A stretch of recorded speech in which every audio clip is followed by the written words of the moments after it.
Yo, what's going on, guys? Welcome back to more content on the channel. In today's video, we're going to play a new Sword Art Online game that just released called Blue Heater 2. Now, I've played this game various times through its alpha phase, beta phase, and I've actually even played the prequel on the main channel at one point, which was called Blue Heater. Whenever I play these games, there's always little kids that are like, this is not Sword Art Online. Bro, it's a Sword Art Online game. I just want to make that clear because there's always people saying, oh, it's not Sword Art Online because it just doesn't look like 100% Sword Art Online. It is, all right?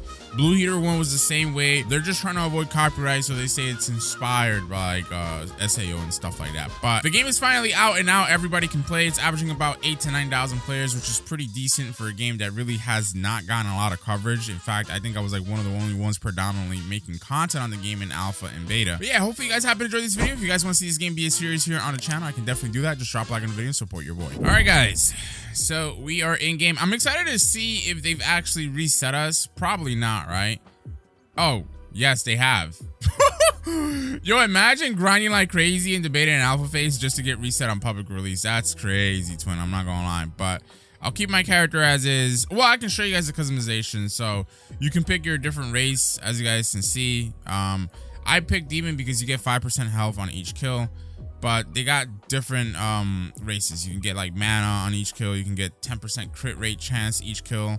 You have elf. Like, it's just a bunch of different classes. You can choose which one you would like to play, and also really which one suits your playstyle best. So like I said, a couple different customization options, excuse me, but I'm gonna keep my things as is because I kind of like how my character looks. So we'll go ahead and play. So one of the things that I really liked about this game, as you will see in just a second here, it's just the lighting. I feel like the lighting for this game is so well done and so nice. It just looks really cool. By the way, I believe the outfit, oh, we got a cutscene. Okay, so the outfit, excuse me, not the cutscene. The outfit that I have, I think, is one that you can buy from like a bundle or something. I forget, but I'm pretty sure that's what it is. And it's cosmetic as well. Oh, I guess they're just showing us like the different parts of the starter city. So the game has different biomes. They have like a winter area, a desert area now with the release of the game. They have a farmlands area. Like, they have a lot of different areas and stuff like that. A cavern system and area. Here's the little farmland area that I showed you guys. So lots of different areas to explore. The map is huge. I personally never got to explore the full extent of what the game had to offer as far as like the map and heck, even the gameplay, right? In my mind, I really just wanted to wait until the game released for me to like really go all in on it and just play it consistently. Because I always had the fright that when the game released, we would get reset. And lo and behold, we got reset. So imagine I wasted all that time. At the very least, they should have given us rewards or something, maybe. We'll check out. But yeah, they're just showing us again all these different areas. I'm going to keep seeing this if it continues because I haven't been to all these areas, but here's like the little cavern area I told you guys about. And here's this big castle area. I went through this entire thing off camera, not on camera. It was pretty cool. It's pretty fun to explore. All right, so yeah, we have a whole lot. Oh my lord. If you guys look at the compass in the top center of the screen, whole lot of exclamation marks. So M is to actually spawn in your mounts. Right now I just have this little horsey. I don't know if by default you actually have a mount. I don't remember. I don't think you do. And this is my inventory screen. As you guys can see, I have the angel skirt on right now, but I also have this one-winged demon armor, which is like Kirito's armor and stuff like that. I'll go ahead and show you guys how that looks. Looks pretty cool, as you guys can see. They also have the female version of it as well, as you guys can tell. So you can choose pretty much which one you would like. Me personally, I like the angel, not skirt, but the angel robes. I think these look really cool. And I also have these fractured feelings aura, which you can actually equip on your weapons. So right now I have a branch, right? That'll equip it on my branch. I'll show you guys basically how it looks. Hold on. I forget how you equip your weapon actually. All right, so how to look up in the settings, it's the J key, chat. You can put the J key to equip your weapon, and there you go. We have the fractured effect on our weapon. So the game during at least its alpha and beta stage was not pay to win at all. The only thing that you could really do was just buy a bunch of cosmetics in the shop, and I'll try to show that to you guys. So you press the R key, by the way, to open up your inventory, your menus. But let me go through the menus first. So like I said, this is my inventory. you guys can see what we have. We can go through like our armors, weapons, shields, mounts, companions, materials, a bunch of other stuff as well. Then we have our stats. This is where you can actually see your stat allocation and how everything looks. We also have talents with all the different weapons. So don't be afraid to feel like you're restricted by one weapon or playstyle. You can interchange weapons and easily like allocate different abilities and skills onto them and stuff like that. So it's a very dynamic game. This game is very much embracing of the fact that you can play with different things. To me, when I played before, the best was being a mage. That was like super OP compared to everything else. So I don't know what the meta is now, but just letting you guys know, they have a players tab. This is brand new. So before we didn't have a map, and I'm glad that they have a map now. You can actually interact with this map. And does it even show you where you're at? Not. Oh yeah, actually, yes they do. I was gonna say not really, but here we are. We're right here. So this is a major upgrade from before, because before you were pretty much just in the wilds on your own. You didn't have a map. You didn't know where things were located. You had to figure it out yourself. So this is a W edition. They also have locations that you can fast travel to, as you guys can see. Some of them have level requirements. You can also purchase private servers in here, in game. Like you're not gonna see private servers in the game page because it says the game doesn't support it, but you have to purchase it in game. They're pretty expensive. And they also have guilds. We can make a guild eventually if you guys want to see this be a series on the channel. And lastly but not least, we have the shop section. Okay, so we have 9,373 beater bits. So that's basically 3,600 Robux worth of beater bits. We also have things that we can buy with the bleeder bits, which are called overlays, which are the cosmetics. So it is a chance to get things. So this is one of those games where you have like a section or a box and you got to open multiple times, and then it's a percentage to get what you would want to get. So that's how they're gonna make money on this game. Like I said, you can't really pay to win in this game, but they do have a bunch of different cool cosmetics in my opinion. Like all of these weapons here look pretty cool. You can even get Madra's fan, but this Def Uberos weapon looks really nice too. And yeah, they just have a whole bunch of cosmetics, as you guys can see. You can just buy a bunch of stuff. I've always wanted to get the Sacrificial Soul set, which is like Guts' armor on this game, because that looked really cool. I've seen one person with it, but I've tried. I couldn't get it. They also have this Eclipse box with a bunch of different anime weapons and skins. That looks pretty cool. And then down over here, we have auras. So even then, they have a bunch of auras. So like I said, this game, if you like a game that has a lot of cosmetics, this game has a lot, twin. Now, they do have mounts that you can actually buy. Like I said, the horse that I have right now, I think the game gives it to you at a certain point on a quest that we might even see since we have to start over. But if you do want to try to buy one, you can. And all the mounts look pretty cool in my opinion, with the exception of the horses. The horses look kind of bland, but I believe I saw somebody with the greater daemon or demon, whatever you call it, when I was playing before, and it looked really cool. So I've never seen a Yeti, but I'm pretty sure it would be pretty cool too. So you can also buy emotes as well. Oh, and by the way, you also have companions in the game, kind of like this cat, and the companions are right down over here, and you just spin for them. So let's say, for example, if I wanted to open up 10 of these, it's gonna cost 500 of these bleeder whatever thingies, and there you go. So we just got a shaman, for example, and a skeleton warrior that are rare. So now we can go into our inventory and we can even filter our companions, right? So we can go ahead and equip this one, as you can see. We also have the white cat. The white cat is a legendary, so this is an exclusive white cat that will follow you. Reward for playing Blue Heater 2's alpha test. So but here's how this companion actually looks. We're gonna stick with the cat, but this looks a lot cooler. I just want to have equipped whatever's rarer, so like I said, we're gonna stick with the cat. Now, additionally, right next to the companion section, they have a bestiary, which you can use to actually, it's like it's an index basically for enemies you defeated. You can use this to track enemies, see what they drop, see what their stats are, and things of that nature. And then they have like all these little starter shops. Like this is the weapon shop over here. I wouldn't really advise buying weapons from these areas, but I mean, if you would like, you can do it. So like, for example, I can just go talk to this guy And he says, take a look around, and then you can go up to the weapons and actually get them. Like the iron scythe, you can actually even click them to see their stats before you get them. So, like I said, to me, staffs has always been the coolest thing, but as you guys can see, you have a bunch of different weapons and items that you can get. So, maybe I will buy. Oh, I don't even have coins for the staff. All right, never mind. I was gonna say maybe I will buy this just to get things started, but I guess not. Then they also have like an armor shop here. Same concept. They have a bunch of different armors and stuff that you guys can go ahead and pick up from the walls.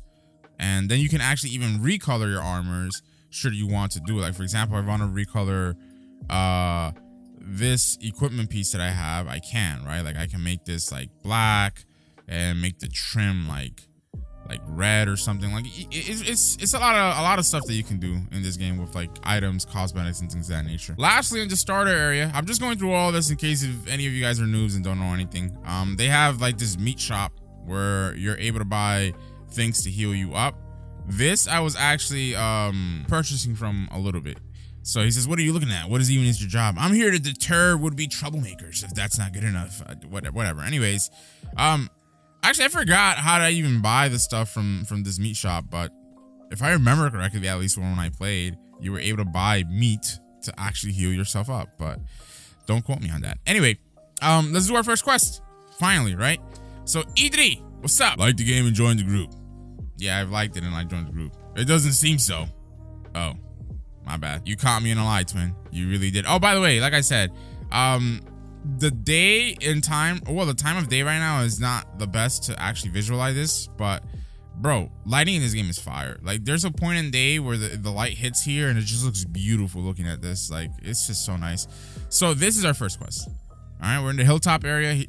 Sina says, hey, adventurer, it's actually seriously dangerous past these castle gates. You should test out that weapon of yours on some slimes to see if it doesn't break you before you get yourself killed. Will you? Wow, smart thinking. Will do. Always.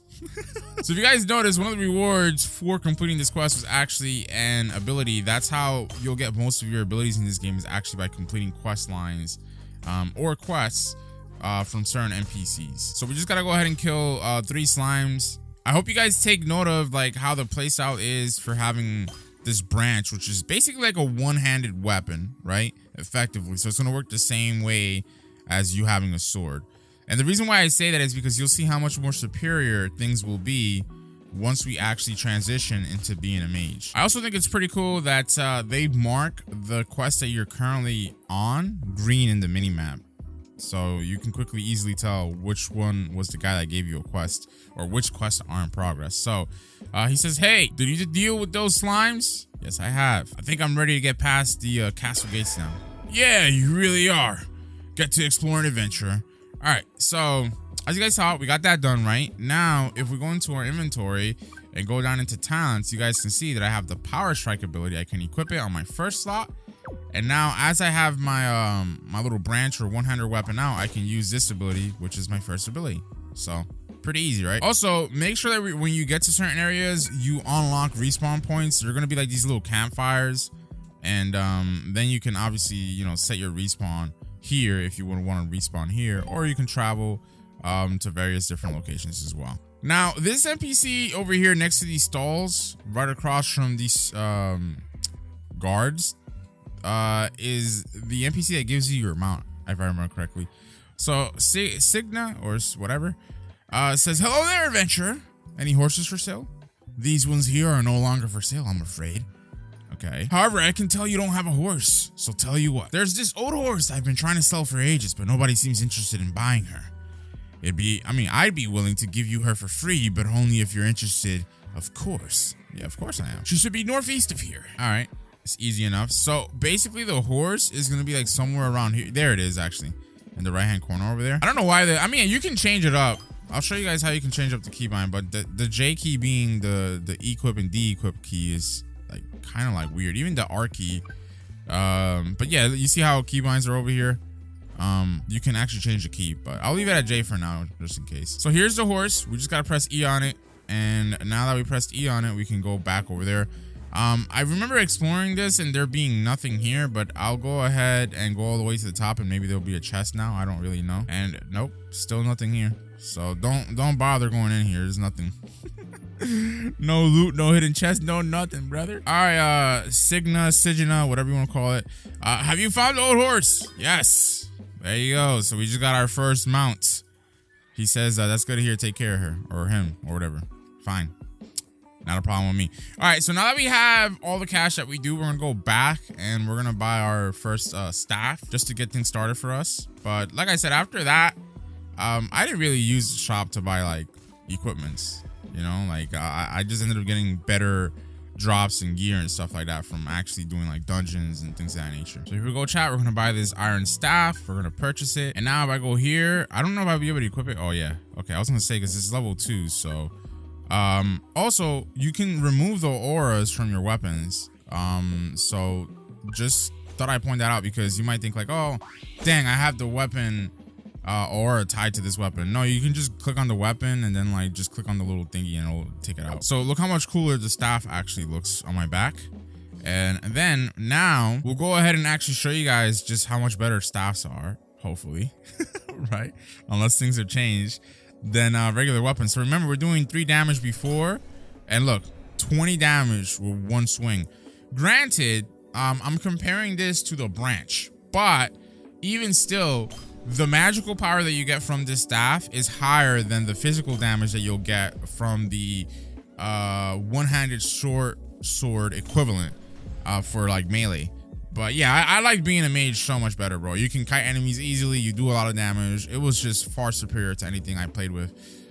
Again, at least when I played the alpha/beta or whatever. So let's talk to these guards. They say, halt! All adventurers need to be briefed by Commander Beat before venturing further. Sure. Good. Make it quick. You can find him in his war tent just down the path. Okay, fine.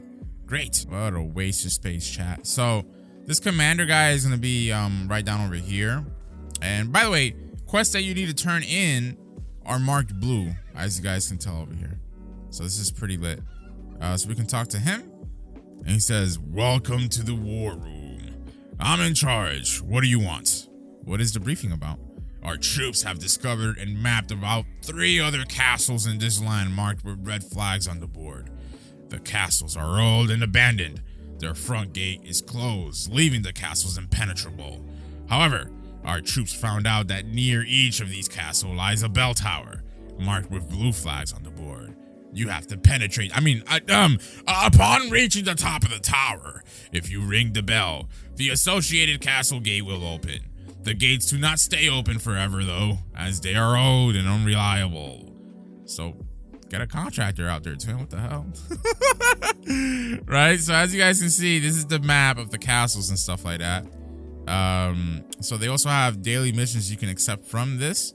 I'm gonna decline for now because we just started playing, but just thought I'd point that out. By the way, this is one of the easiest way for you to tell how like certain mounts are gonna look in the game. So this is an armored horse. Looks way better than our mount, right? I'm telling you, like you guys will see if you see players that are pay to win that have nice mounts. Like, dude, nice mounts look actually really cool in this game. So let's talk to the guard again. Please tell me you've spoken to him. Yes, I have. Good. You should now know enough about this forest to protect it. Here's some coin. I advise you head back to town and buy yourself an iron, whatever. I don't really care, twin. I got it. I'm him, they, them. All right. So, after you have this done, you don't have to buy the weapon that I bought, for example, because you'll have like these different NPCs here that are gonna be in your way in this section, and you can talk to them. Like for example, this NPC, Arabelle. She says, that's a nice staff. My, of course it is. It's as amazing and elegant as me. She looks like a man with a freaking whatever. Anyway, doesn't it suit me much more than something for brutes like a meager stick? Wouldn't you like one? So you see how she's offering her, or offering us her weapon, and we also have staff training that we gain. Excuse me. So basically, this whole section has a bunch of different NPCs with their weapons, so you don't have to buy the weapon like I did.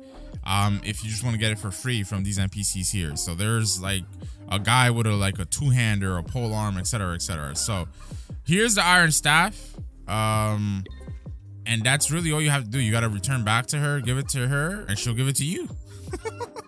Pause. Yeah, I retrieved it. Oh, yeah, blah, blah, blah, blah. All right, so we get 3 intelligence while using the staff if we equip the new talent that she gave us. Well, this is an ability, excuse me, my bad. So abilities are different from your talents. Your talents are actual like skills you use. Abilities are passes. So this passive is gonna give us additional intelligence, which in turn, I believe intelligence stacks your damage. Yeah, magical power output. So it's literally that easy, chat. Like, and again, they have NPCs for every single weapon type should you want to get like different weapons. Now, before you get to her, you also have these other NPCs, and they just give you random stuff as well. So this guy says, hello, hey, that's a cool sword. Basically the same thing. I'll show you guys how it goes for this one. But this guy had a sword literally right inside of this house. And actually, I forget where it was, but I think it's like somewhere like on the wall or something. Oh no, it was on the bed actually. There you go. So it's the same concept like I said, and each one of them is going to give you their ability and the sword itself as well. I hope it helps you on your adventure. Yeah, thank you, brother. So they also have a crafting and blacksmith system. This I didn't really play around too much because it's actually pretty tedious to get the materials that you need to craft items. But this is how I would recommend you guys to, well, not even recommend, this is how you're going to get them, because the shops aren't going to have everything. The good weapons are going to be here, and they're craftables, like your legendaries, for example. It's just going to take some time. But the blacksmith allows you to actually imbue your weapons and enhance them, right? Or enchant them, whatever you want to do, like upgrade them. So this doesn't take that long to get these type of materials. And I've only done this for a limited amount of time, so I don't know how many total upgrades you can do, but that's how you make your weapon stronger. Additionally, if I get on my horse, if I remember correctly, right to the right-hand side of this forest here will be your access to your first dungeon. Yeah, so the game has dungeons. I'm level 3 right now, but you guys can see you can get like rewards from clearing out the dungeons. Now these guys are going to be level like 7, level 9, because that's the rewards for the dungeon, but we'll see if we can get it done. So we can also select a fortune. I'm going to go ahead and take 15% bonus damage, even though that's not really going to be much considering our level, but hey, bonus damage is bonus damage. So as you can tell, when you are in a dungeon, you'll be able to go ahead and attack NPCs, or enemies rather. It's really cool because this game actually highlights, you know, their hitboxes and stuff like that, and the direction of their attacks, so they're kind of easy to dodge. If you were doing melee, this wouldn't have been as easy, believe me. So like I said, I'm pretty much like good to go on other enemies, with the exception of the enemies that are my type. So mages are going to take the longest for me to actually kill off, but as you can tell, I do really good damage about everything else. So with these dungeons, specifically this one, you just have to kill all the enemies in sight and then you're good to go. It's not always going to be this easy. Obviously, this is one of the starter ones, but these things can get pretty hard, bro. Like, I remember making a video in the alpha phase of the game, and you guys probably remember this, where I was getting like hard carried by some sweats because it was just way too tough for me. But let me go ahead and clear this out and I'll show you guys what I get. Now, I did level up a couple of times, so we will go ahead. Oh, I think maybe the game doesn't even let you allocate your stat points while you're in a dungeon. So never mind. Actually, why would they do that, right? Why wouldn't they let you? All right, well, that's going to make things a little bit more challenging, but whatever. We should still be able to do this, no problem. Oh, and by the way, if you guys get stuck on this dungeon, just be on the lookout for a wall eventually. Like, some dungeons are going to be like this. They have like hidden areas that are not so obvious. And it'll make you feel like, damn, is this thing bugged? Like, I'm not seeing any new enemies, this, that, and the third, but no, just explore your surroundings and eventually you'll find out. All right, guys, there you go. Got the quest done, and unfortunately, we got a Zooey hander. Wow, just my luck. Well, at least it's an uncommon, right? At least we got that done. So, anyways, catch you guys in the next one. If you guys want to see this be a series, just drop a like.